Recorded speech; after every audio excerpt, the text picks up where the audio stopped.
વહીવટી તંત્ર તેમજ ધાનેરા પોલીસ દ્વારા ધાનેરા વિસ્તારના શહેરી તેમજ ગ્રામીણ વિસ્તારના લોકોને બ્લેકઆઉટ માટે સૂચન કરવામાં આવ્યું હતું અને સાંજે 7:45 થી 8:15 સુધી તમામ લાઇટો બંધ કરવા માટેની સૂચના આપવામાં આવી હતી.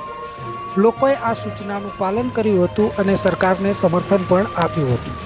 ધાનેરા શહેરની તમામ લાઇટો બંધ જોવા મળી હતી.